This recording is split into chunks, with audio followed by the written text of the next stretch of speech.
السلام عليكم ورحمة الله وبركاته. اليوم في قناة يحيى راح نديرو بغرير سهل وسريع وخفيف بدون تخمار في أسرع وقت يكون واجد إن شاء الله.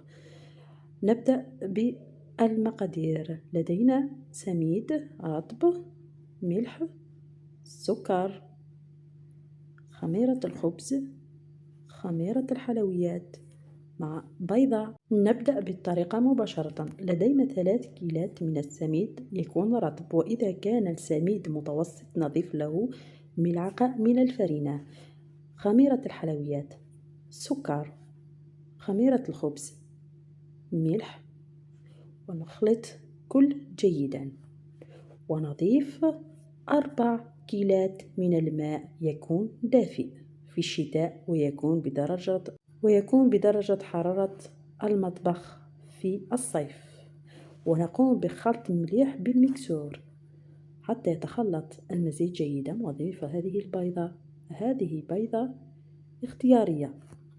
إذا كان البغرير لا تظهر عليه ثقوب، نضيف القليل من الملح أو البيضة أو خميرة من حلويات.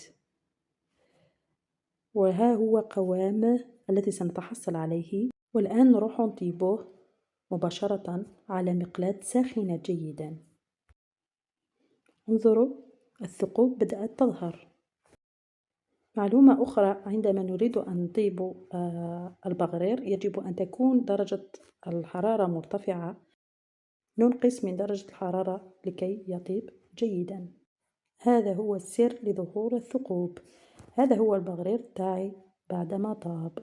نقوم بتقديمه بزيت الزيتون أو بالمربى أو بالعسل أو بالشوكولاتة طلي أو بالزبدة. بغرير واجد ويجي خفيف وبنين وخاصة سريع التحضير. وإذا عجبتكم وصفة اليوم ما عليكم إلا أن ديروا لي جيم وتشاركوا في قناتي حتى يصلكم الجديد. وإلى اللقاء مع وصفة جديدة إن شاء الله.